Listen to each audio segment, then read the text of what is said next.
Hey guys! Nasubukan nyo na ba ito sa pipino at pork liempo? Ngayong araw nga ay ito yung ulam namin at talaga namang napakasarap palang pagtambalin ito. So meron nga po ako dito ang 4 na haba ng pork liempo. Bale, pinagdalawa ko lamang po bawat haba nitong liempo. Tapos after po nyan ay atin po yang ibababad. So inilagay ko po yan sa medyo malalim na lalagyan or plato. Tapos naglagay na po ako dito ng toyo, oyster sauce, paminta, at saka naglagay na rin po ako dito ng kalahating kutsara ng asukal at itong 3 piraso po ng kalamansi. Yung ating pong kompletong sangkap ay ilalagay ko na lamang po sa bandang dulo nitong ating video. So ayan, i-massage lamang po natin dito sa ating pork liempo hanggang sa magpantay yung mga pampalasa na inilagay ko po dito. So ayan, hayaan po muna at least 1 hour. At eto nga, gagamitin ko na itong aking baking pan with cooling rack from Chef Made. At pwede nyo po itong paglutuan ng kung ano-ano. So dahil nga gagawin ko itong barbecue, bagay na bagay itong aking baking pan with cooling rack. So ayan, isa-isa ko na po inilagay dito yung aking binabad na pork liempo at akin po itong lulutuin sa oven. Kung wala pong oven ay pwede po yan sa air fryer, pwede rin sa kawali, and syempre pwede nyo rin po yung ihawin. Bahala na po kayo kung ano pong available na lutuan dyan sa inyong kusina. So habang niluluto ko nga po yung aking pork liempo ay ito, ipe-prepare ko naman yung iba pa nating mga kailangan. Bali, meron nga po ako ditong pipino na kasarapang laki at aking binalatan ng papaganyan.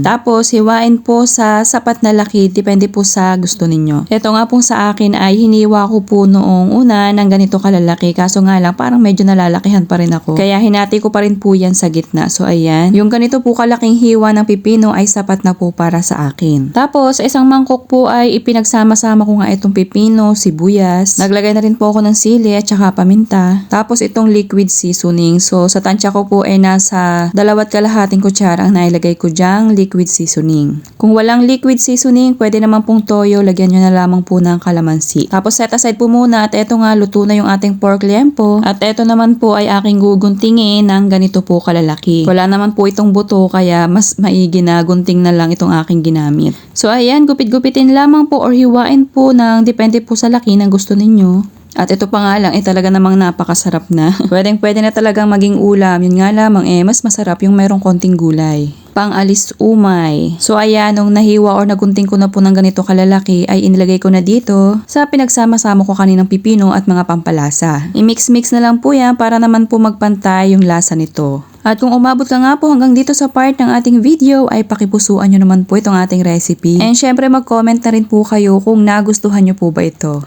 Salamat po, nakusubukan nyo na rin ito dahil napakasarap nitong iulam. At kung ikaw nga ay mahilig mamulutan, aba ay bagay na bagay rin ito. So sana nagustuhan nyo po yung aking recipe ngayong araw sa pork liempo with pipino. Thank you for watching. Serve and enjoy!